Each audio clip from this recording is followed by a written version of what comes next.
What's going on, everyone? Welcome back to Real Reds Talk, an authentic football fan channel made in Manchester. This is your Saturday night transfer live, and we've got Xavi Simmons updates. We've got Ivan Toney links again coming from credible journalist, it would seem. We're going to talk about Willy Kambwala to Villareal. That move seems imminent as well, which is a bit of a shock to the United fan base. We're going to speak about Onana, his move to Aston Villa, and what effects that could have potentially on the Branthwaite deal. Omar Berrada has been speaking to fans through a statement, and we're going to touch on Wayne Rooney's comments on Kobbie Mainoo. Sam, how is your weekend doing so far?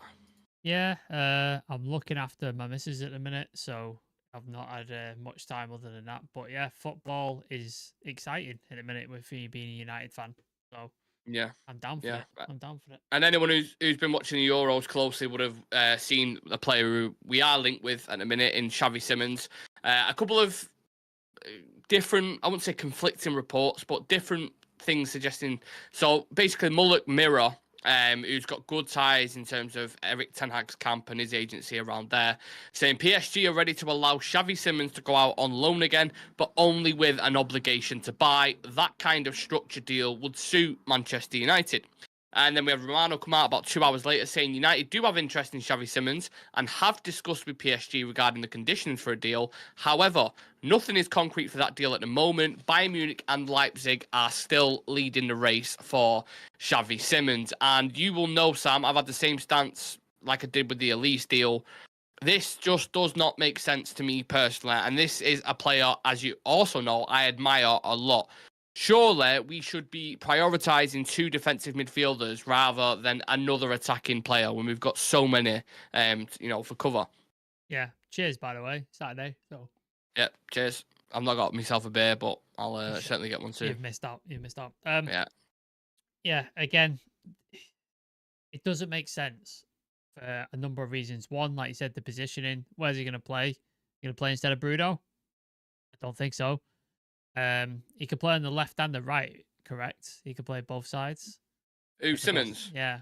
Yeah, across the front line. So he's not going to replace Garnacho or Rashford. I imagine he may be able to replace the right-hand side, but then we've brought in Xerxes, who can also play there, and there's rumours of him playing across that front line. So where does he fit in there? And then on top of that, it'd be on a loan deal. So we're basically going to be developing PSG's player for him. And we've got no stake in it, and we could put an option into there to buy, but it's not going to be an obligation. Is it an obligation? Yeah, I think they said if they do, then they want an obligation to buy. If it's an obligation, then that's fine. I can get that a little bit more. Yeah. But if it was an option, then it's just like, well, why are we developing him at PSG? That just doesn't make sense to me. Like, go to a lower tier club for that. Like, United are developing fucking club. Not developing for PSG, so that don't make sense. And then I just don't see where he fits. Great player, like you said, fantastic talent, really young. He's only hitting the sort of tip of his potential at this point, so he could go on to be a world-class player potentially. But yeah, I just don't see where he fits, and I don't see who he replaces either. So it seems like the whatever wages we'd be paying him, or if we are paying any wages, could be spent on a player in the midfield or someone else. You know what I mean? It could go somewhere else that would should be better for the club and better for the team. I mean, we've seen him firsthand for England, haven't we? That rocket he scored in like the 7th minute, we was like, holy shit. So he really announced himself on the stage there, and he actually had been putting in, I'd say, pretty decent performances for Netherlands consistently. I think when he was at Leipzig, when he had a spell there, he was doing really, really well, and he's obviously at a lot of clubs who are eyeing him up, like Bayern Munich. PSV was good as well. Yeah, there's a few clubs, and obviously Ruud's worked with him before, so you've got another Dutch link there, another Dutch player. I mean, they are quite literally taking over at this point. Xerxes coming in, De Ligt potentially coming in, Ruud, Rene Hack, and then fucking Xavi Simmons on top of that as well. That quite literally is a Dutch revolution. It seems like the journalists have made 2 + 2 = 5, because there was a quote from Ten Hag earlier today, and he was talking about Xavi Simmons, saying how much he admired him and a good player and stuff like that. And then it seems like journalists have just took that quote and go, oh, well, United must be looking at him and be in for him. And I know Romano said talks have been held, but I imagine United have held talks with a lot of young players across the continent and different clubs. Doesn't mean we're going to go for all of them. Doesn't mean we're going to make bids or anything like that. I think we're just checking on what's the status, what's their contract status, would they be open to a move, blah blah blah, sounding out for maybe future transfers down the line, because like you said, the position doesn't make sense for me for this squad rebuild anyway. It just doesn't make sense. What if you made him with the Euros? I don't know again if you've watched him closely or not. Has he impressed you as a player? Yeah, he's got potential, man. I like him. He's still got things to go and things to learn. I think his decision making at times is a little mismatched. Sometimes he makes the correct decision, other times not so much. I think he's also been in a dysfunctional Dutch team because Depay's not sort of hit it, as he's not. Yeah, he's also not an out and out 9 really. No. Depay. He's missing that De Jong behind him. That midfield, the Dutch midfield's not a Dutch midfield. Yeah. Like when you think about the players that have played for the Netherlands, like Seedorf and Davids and De Jong and stuff, it's like that's not a Dutch midfield. Very average midfield, wasn't it, that he was lining up with the three. Yeah. He struggled in that team, so I understand why he might not quite be at his prime like sort of abilities. But yeah, he's had moments, he's had things. Goal he scored against England, fantastic goal. Yeah, I like him as well. It'll be interesting to see what happens with him now. Like where he does go on loan, where he ends up. I know PSG sold him and then activated their buyback to get him back, but it looks like he's going to go on loan again. So it's a bit weird, man. It's a bit weird, that one, isn't it? Yeah, it's been back and forth. And again, like you said, I think he just needs some consistency. If we needed that position, this is something I would absolutely be excited by because I love him as a player. But it's just we've got other priorities, and this kind of ties in with the other story that we've been linked with Ivan Toney again today. Christian Falk saying he's a target for Manchester United, but that's another one that just does it not feel like a waste of funds? That no, that's in the same boat. Don't get me wrong, if we had no money worries whatsoever, we didn't have to worry about PSR and financial fair play, then fuck it, let's go for squad depth. Let's get Toney, Xerxes and Højlund on the thing. I'm all for it. But like you said, we're operating on a budget, money's tight, and we're having to sell people like Willy Kambwala, etc., to get funds in order to go out and buy other positions. So spending 40 million potentially on Ivan Toney, he's probably going to want a big wage as well, I imagine. Financially it doesn't make sense. In terms of like building a squad, absolutely, I'm down with it. Like, because that's 3 very different strikers there, isn't it? Højlund, Xerxes, and Toney, all extremely different. So if you could sort of go into a team and just be like, which striker are they going to play? And that opposition doesn't know how to set up because they don't know which striker they're going to get. It's like, is he going to make him runs behind? Is he going to drop deep? Is he going to be like bullying the centre backs? Like, what's going to happen here? So it would be great, but I just think, like you said, funds need to go on 2 midfielders, possibly a left back as well. So I think that's where the money needs to go. If after that, and then we sell a bunch of players and we make a bunch of money, let's fucking go. But at the minute, it doesn't make sense from a financial perspective. Other than that, I'd be fucking excited for that. Like that'd be excellent. I think the days of having that many strikers, because obviously back in the day you played a 4-4-2, so you needed 4 strikers because 2 for each kind of position. That was what I was going to ask you. With the way we've been linked with 2-3 centre backs. So minimum 2, we could have ended up with 3. We'll get into the Onana thing. We probably won't end up with 3, but we're looking at 2 centre backs. We're looking at another striker. Do you think Ten Hag's looking to change the system? It wouldn't surprise me in terms of because of all this new coaching stuff, because of the change in general that we've seen over the summer. But from last year, I would say no, because he was so stubborn and he wanted to stick to his principles and he would never change anything up really last season. So I don't know. I don't know. There could be a bit of a surprise in there, but I suppose we won't.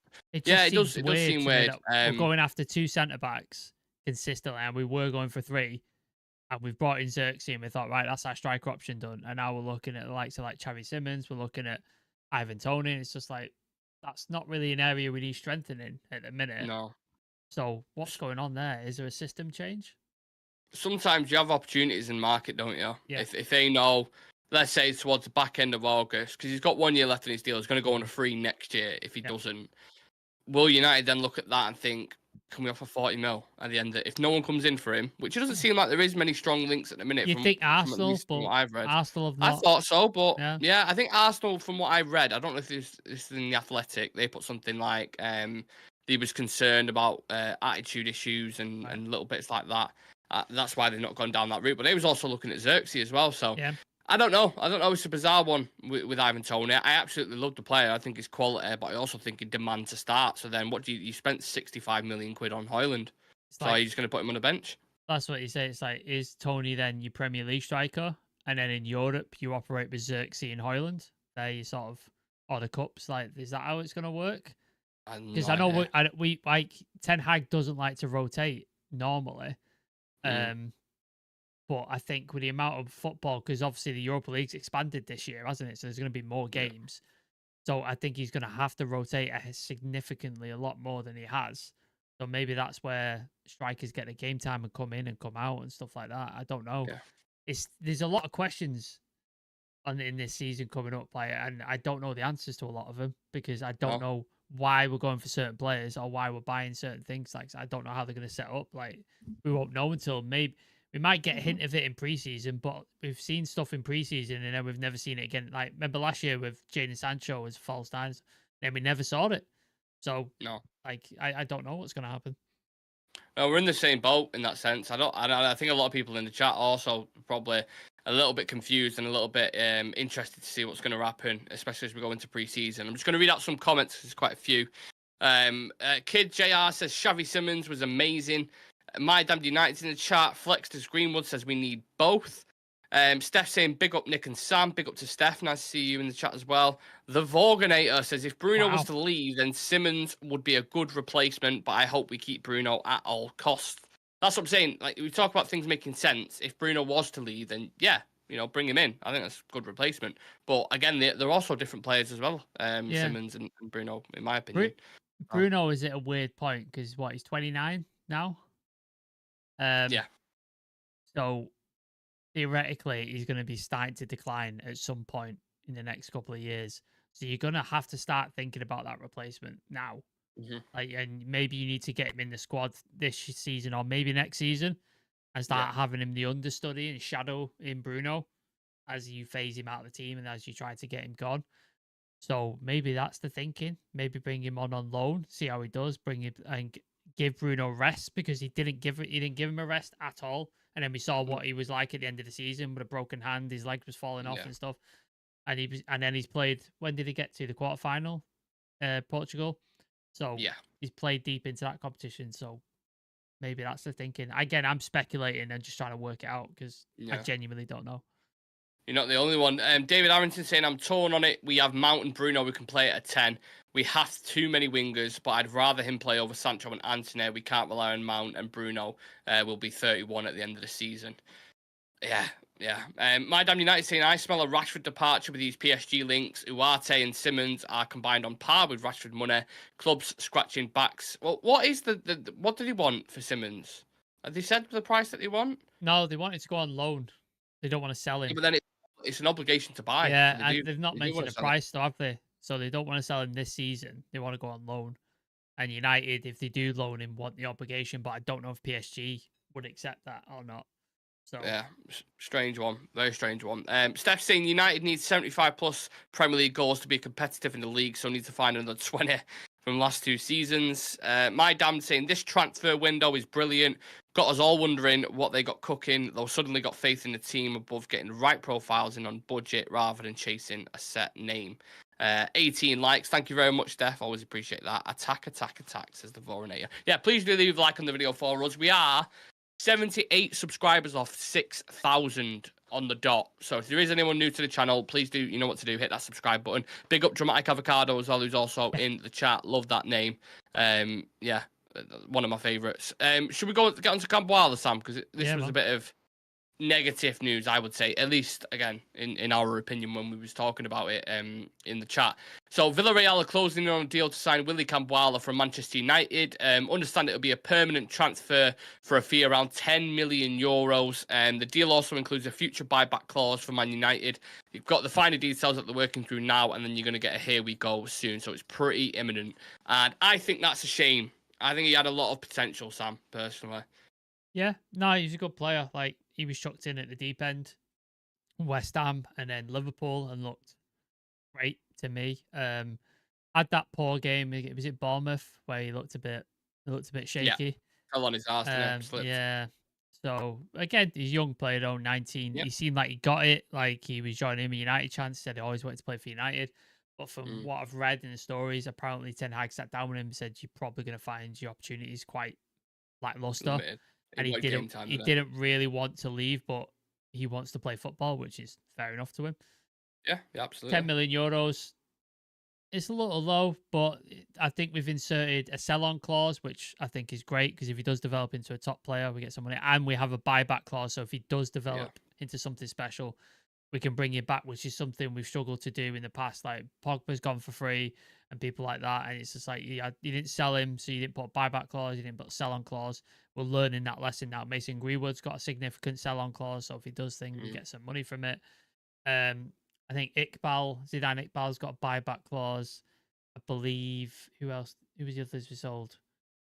I'm trying to think off the top of my head. There's a few that Charlie we've put in there. Savage, people like that. There's a couple of them where we've got buyback clauses, so if they do end up performing well, Jimmy Garner have a buyback clause? Do we know? I don't think so. Yeah, I don't think so. It might have been a future sell-on one. There was like 40% or something. But we're learning our lessons slowly from that sort of stuff. So I wish him luck. I hope he plays well. I hope he gets first team minutes, which is what he wants, and I hope he absolutely smashes it at Villareal because I like the kid. I thought he was really, really good, and he seemed to have got it. And maybe you never know. Maybe one day he comes back to the club as like the real deal and becomes one of our centre backs. You never know. Like I think I like him a lot.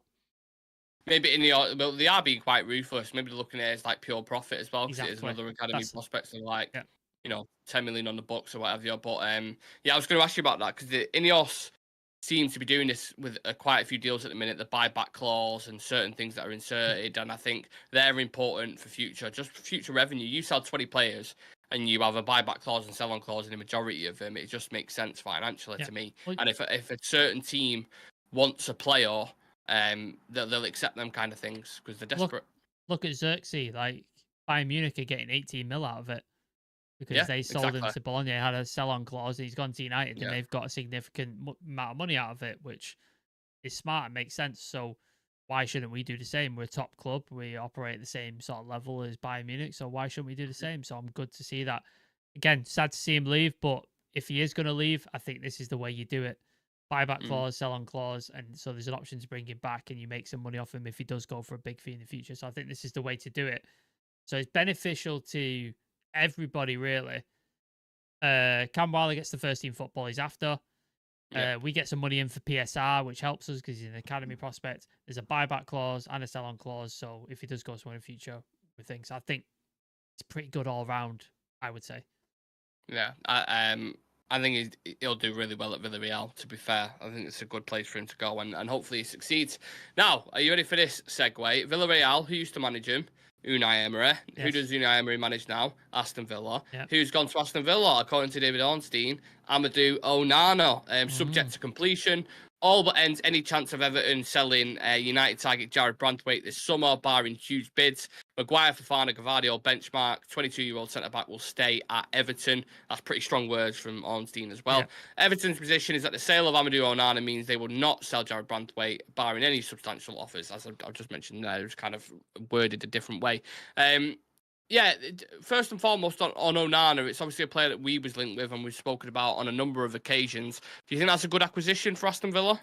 Phenomenal, isn't it? 50 million for that guy. Like I think when we were talking about him, and I'd say how much would he cost, and how much he's worth, we were saying around about 40, 50 million, weren't we? That's what we were thinking. Yeah. I think if United would have gone for him, I imagine it'd be a lot more, but because it's Villa, he goes for a fair price, obviously. Good player, really. Alex, who's been on the channel for the England stuff and the Everton preview, he said he's very raw, but he's got something. Like there's definitely a talent there. I would have loved him in United, and I think they said Villa are absolutely killing it in the transfer market at the minute. Absolutely smashed it. Ross Barkley, Kamada, and Onana in that midfield. Plus, who's the midfielder they got from Juve? Who did they get in the swap deal? Was it the American? No, McKennie didn't end up going, did he? Who was it? I can't remember his name. I know you're on about, but I can't remember his name. So they've done really smart business, Villa so far. Like really, really, they're on it. They're going for it. So I like to see it. So yeah, top signing for them. I think he'll absolutely smash it under Emery as well. I think he's a top manager. I think if Ten Hag would ever have left United, I would have loved Emery to come to United. I think he's a top manager. Yeah. Disrespected as well because of his time at Arsenal. I don't think he deserved it. I think he's a top manager. So, yeah, good signing for Villa, but it ends the pursuit of Jared Branthwaite, it seems, because now Everton don't really need to sell for PSR reasons other than a top thing. I don't think we should pay 70+ million for him, which is what they want. I just don't think he's worth it. No. I think move on to another target, find somebody else. Yeah, this is the time if you want to show you've got that set of bollocks, as Bellingham would allude to. Yeah. You move on to your next targets now to show that you're not going to overpay and be stupid with certain things. I think it's interesting because if we can't get Yoro, which also seems like a difficult deal to do because of Real Madrid, who is the next target? It could be a left field kind of option. I know we've been linked with other players like Inacio and these kind of guys. I'm not convinced by him personally. I think Branthwaite is a very high standard and the next kind of generation of these modern centre backs. If he stays this year, I think for sure next year he ends up moving to a big club, regardless of whatever it is. So I think that's a missed opportunity, but I understand why they're doing it. So who's the next target? Hopefully, Ineos are working on stuff behind the scenes because there's been a lot of targets that have come up and none of us have called it. Like Branthwaite was on the cards for a while, wasn't it? Like we were hearing rumours about it before the end of the season. Yeah. But did anybody call De Ligt? I didn't see anybody call De Ligt. That came out of nowhere. Did anybody call Xerxes? Nope. That came out of nowhere. Like went in. So I'm hoping they've got something up their sleeves. Like I'm hoping they've got a centre back in mind, or they've got a couple of centre backs in mind, and they're making inroads with agents and clubs like that. And then if apparently a third bid is going to go in for Branthwaite, but if this is the status, then I don't think why waste it? Why waste it? Like move on. So hopefully in the next week or two we hear something. Oh yeah, my damn United. That's right. There was that David Hanko. He was a guy that was mentioned. Wasn't he? Is it Feyenoord? I believe he's at. He can play left back and centre back. So that might solve two birds with one stone there. Yeah, you might be able to sort of solve two positions. To go from Branthwaite though to that, it's quite a significant drop off, isn't it? You never know. Like there might be somebody else that we've not mentioned. Yeah. So yeah, let's just see what they've got. Let's see who they're interested in, who they start targeting. That'll be the interesting. Absolutely. We're going to discuss Omar Berrada very, very shortly, but again, because there's quite a few comments, I don't want to miss some out. So Tommy Ball saying, if Simmons played in snow, he wouldn't leave any footprints. Very graceful football, definitely one we should go after. I like that. No footprints in snow. Oh, yeah, I love that. The Voinator says, Kambwala not signing means there's at least two centre-backs coming in, so he was going to be fourth, fifth choice. Buyback is a plus. I get it. I understand it. We understand it from Kambwala's perspective, absolutely. Yoro seems nailed on for Madrid, though. I agree. I don't see us doing... I don't know what you think, so I don't see us doing that Yoro deal. Really, I have no hope with that whatsoever. I think it's probably 70-30, 80-20 in Madrid's favour. Like, I don't think it's totally out of the realm of possibility, but I think it's most likely going to be Madrid, or he stays at Lille and runs out his contract. And then goes on free. Like, we all remember Camavinga, don't we? What happened with him? Yeah. I think similar situation's going to happen. Mbappe did the same thing. Because Madrid seem like overly confident. I don't know what they've said to him. They said, look, you come here, one, you're probably going to win a Champions League. Two, look at the young players we've got in the team right now and how much they're developing. You could be a part of this project for the next 8 years, winning 3, 4, 5 Champions Leagues. Yep. So for a player to say, you know what? I'll learn my trade a little bit more, one more year in the French league, and then I'll go to Real Madrid. Yeah, I can really see him doing that. It's definitely a possibility, but I think we've put an attractive offer on the table. We've paid more than Madrid. We've given him a 5-year deal plus one. Yeah. I believe we've said that he'd be a starter as well. I believe that's what the reports have said. I don't know how true that is, but I've seen the reports in that. So that's an attractive offer, man. That's a very attractive offer. But like you said, sometimes the pull of Madrid is too hard to resist. So we'll find out. We'll find out anyway. We'll find out what happens. I'm sure, yeah, because they don't want to wait about any hostility. They said he needs to make a decision. Let's be clear. He's not said no to United. He's not turned it down. So there is that meme where it says so that's an opportunity, or so you're saying there's a chance. There is at the minute, but we'll see how that. There's always a chance. There's like even in like MMA, for example, like a guy could be like a 500 to 1 underdog. but there's a chance if he hits the guy with a right hand and catches him. Yeah, There's always a absolutely. chance. So until he's all the Madrid shirt up, we'll see what happens. But like you said, the most likely possibility is he goes to Madrid this season or he runs his contract out. That's probably the most likely thing. So if anybody's going, we're going to get, maybe temper your expectations a little bit because not very likely. Cue the here we go from Romano on Yoro in the next hour. We end this and then that is going to, sign Yoro. Dramatic Avocado says, I think we're going to wait on Branthwaite and push next summer window. Could definitely see that. I could definitely see that. How much competition, if he has a great season this season? Oh, a lot. How much competition he's then going to get trying to get his signature next season, which pushes the price up, which... Yeah, it depends on it, like what clubs. Because I look at Arsenal, they've got 2 young centre backs, so I think they'll be okay with like Sleeper and Gabriel. Liverpool, Van Dijk. Maybe Liverpool, Van Dijk, maybe City as well with like Stones with his injuries he's picking up. If you can, if he starts getting more kind of injury, same thing with Diaz. I don't know how old Ruben Diaz is, but that's something that they might look at. You know what City are like, so I think it'd be tough competition. I think the opportunity was now, but if Everton are saying 70. Villa as well, like Tyrone Mings looks like he's on the outs, doesn't he? So, possible. Yeah, I'd agree with that. And if they do well in Champions League and they continue to kind of push up that table, why not? Why not? It's still a massive opportunity for Branthwaite. Okay, we're going to discuss Omar Berrada now. He's officially taken his role as CEO at Manchester United, and he's put a statement out in general and then a statement to the fans as well. He says, taking the role of CEO at Manchester United is a huge responsibility. I can promise you that we will do everything we can to deliver the titles, trophies, and culture expected of this club.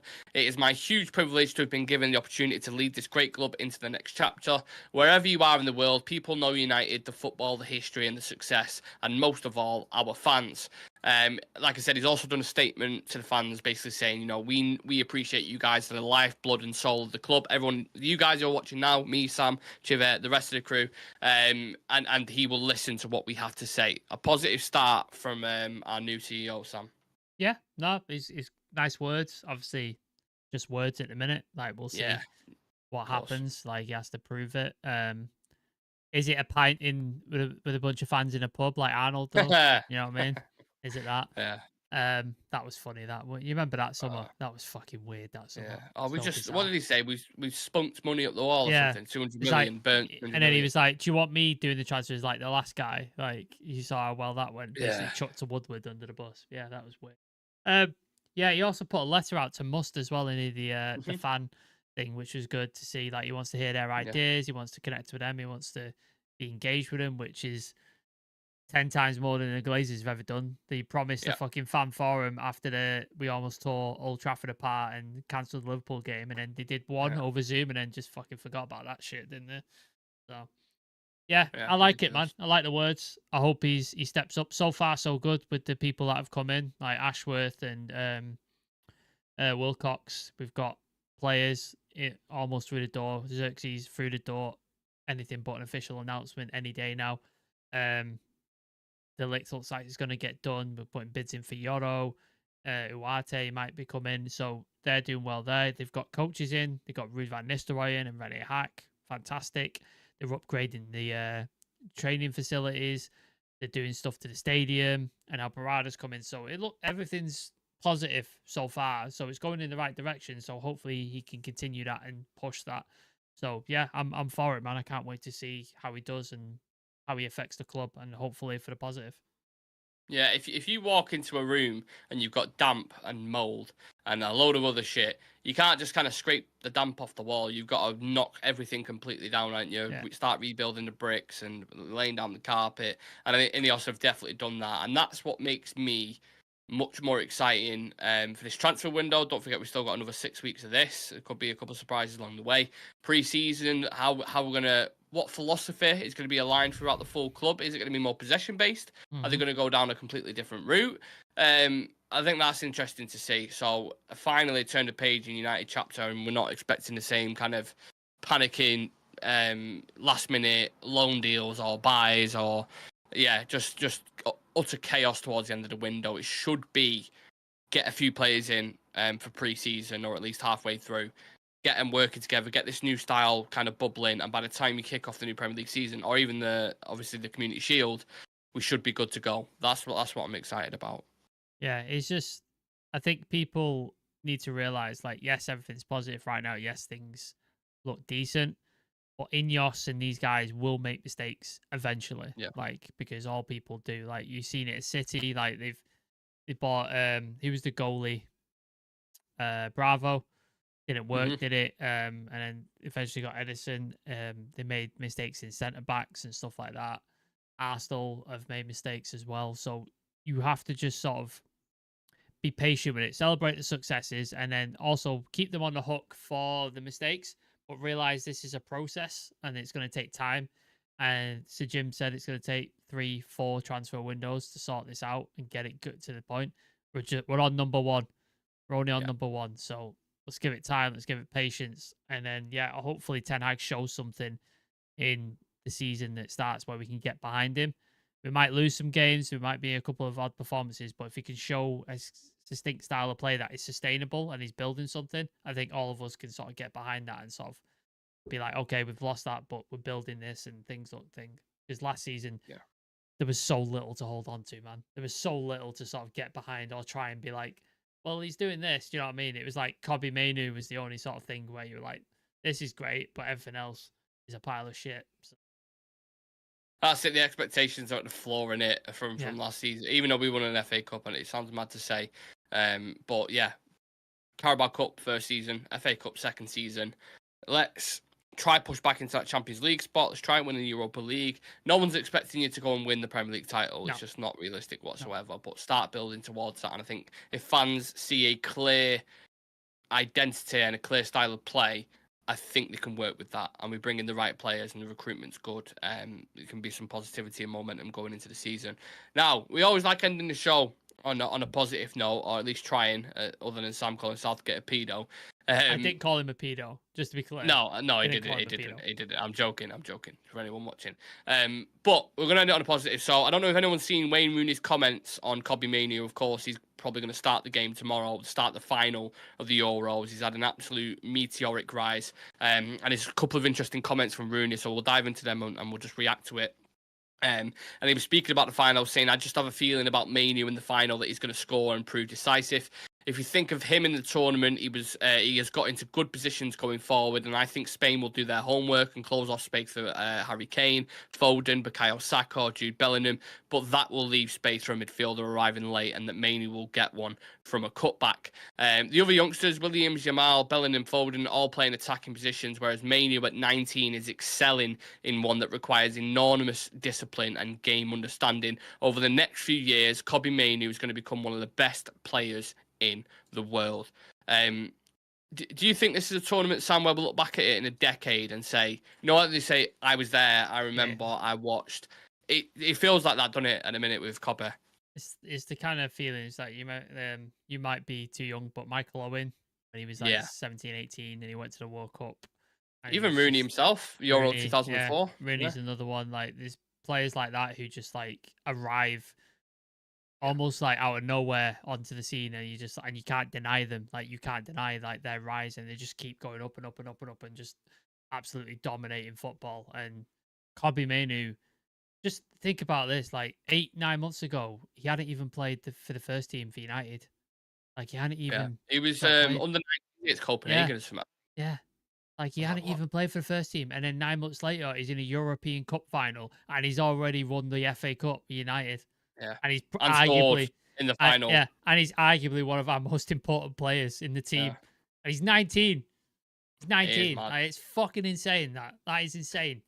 And I think had he come in under Fergie, people would be saying this kid is the next generation of something. But because he's come under when United are shit and we're not quite getting there, we're not quite functioning well, people are going, oh, he's overhyped. He's this, he's that. Gareth Southgate, after the Liverpool game against United, he basically was like, yeah, I don't see him in the squad, but he's doing well, blah, blah. And then literally the next time he had an England game, he was on the bench. And then he came on and started, and everybody's like, oh, he's got to start now. Like, he has to start. And he's forced his way in. It's insane. Do you know, at that point, because I remember it clearly, when the news got announced about Kobbie, I had a video ready to go at why Kobbie Mainoo should go to the Euros and what type of player he is and how he would fit into the midfield. Yeah. And then just as I was about to drop it, I remember the news being out, Gareth Southgate's changed his mind, he's going to be in the squad. I was like, fucking hell. So I ended up going live and being like, oh yeah, that's why he should have gone and that's why he is going. I had to kind of pivot myself in that sense. He's undeniable in it at this point. He's been one of England's best midfielders. He's been one of the better players at the tournaments. I know people love like strikers, people love the Neymar types, the rock solid centre backs, but an English midfielder who can control the tempo, take it under pressure, break lines, navigate tight spaces in the midfield area in this kind of competition is unheard of. It's unheard of and it's unusual. He doesn't look arsed at all. Like, he just doesn't look phased. That's the best thing about him, his temperament. He doesn't care. He's like, yeah, that's what I'm doing. Like, there's been stuff where, like, in certain interviews, like the one where they're saying, oh, they call Phil Foden Stockport Iniesta. What do they call you? Obviously expecting him to go, oh, Stockport Seedorf or something like that. And he just went, I'm just Kobbie.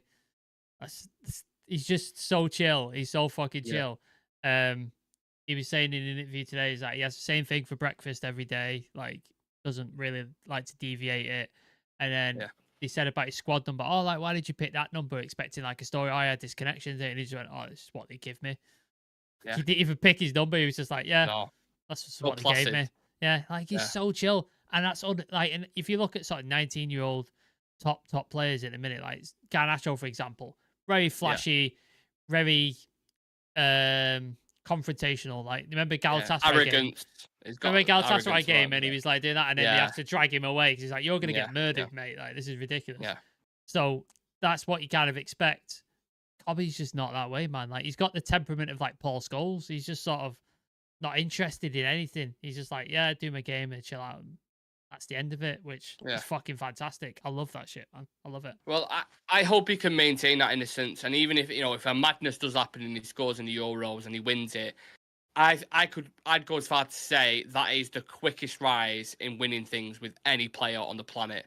I mean, I don't know anyone who could put someone up there who's done something quicker. I mean, Lamal obviously for Spain would be slightly different as well. But if Mainoo wins the Euros with England, even if he doesn't score in the final, that is going to go down as iconic shit. Like, at the age of 19, it's absolutely crazy. I'm going to look up the odds. What is Kobbie Mainoo to score?